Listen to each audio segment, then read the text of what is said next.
To help us better understand the aim constraint, I've prepared a small example here.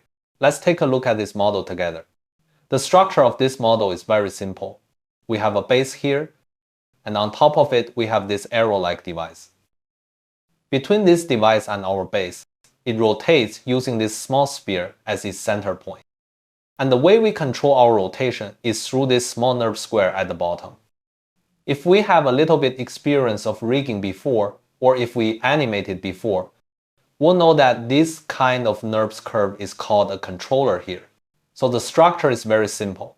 Now we need to see how we can set up our rig to drive our model. Before we actually start building it, there are a few points I hope we can pay attention to. First of all, we don't add any rigging setup directly on our model. For example, if we want to use this controller to parent constrain these two parts, when it moves, these two can move together. The method we might typically think of here is to select our controller NURBS curve, then select this model, and then choose parent constraint, maintain offset, and then do the same thing here. If we do this, when we move it, they do indeed follow along, achieving the behavior we want. But this isn't a very good method for several reasons. First, it's not very convenient. Why? For example, say I realize now that the position of my controller isn't quite right. Or maybe I realize that these two models shouldn't be controlled by this controller, but by another controller instead. Now, because the constraint was made directly with the model itself, what we have to do is find these two models, delete the corresponding constraint nodes, then find our new controller, and redo the constraints all over again. Right now, we only have two models that need this operation, so the workload isn't too big. But imagine if we needed to handle a more complex model, like a robot. It might have hundreds or thousands of parts on its body. At that point, if we have to constrain each one individually, first of all, our workflow would be incredibly tedious because there are too many parts. We'd have to delete all of them and then constrain them to another one.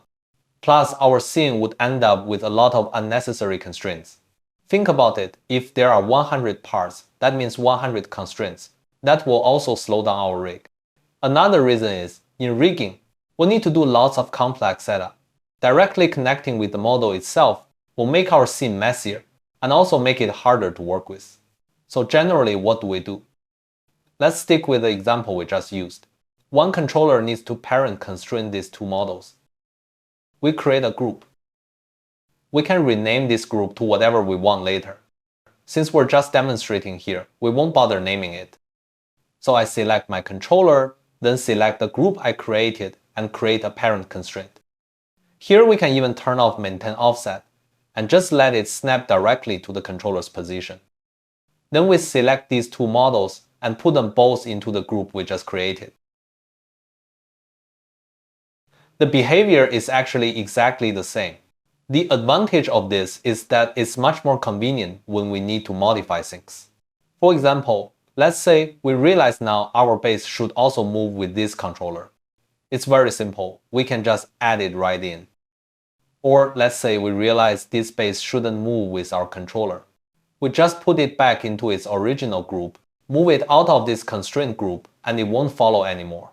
Also, when we have another controller, for example, I have another controller here, and I realize this model should be affected by this new controller instead of our original one. We can also simply, for example, delete the constraint. And if we don't care about its position, we can just use a parent constraint with maintain offset checked.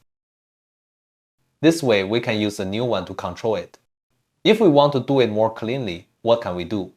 Move all these models out of our group first, then redo the parent constraint between the controller and the group, uncheck maintain offset here, and then put them back in. Either way, it's much more convenient and much faster than constraining each model individually like we did before.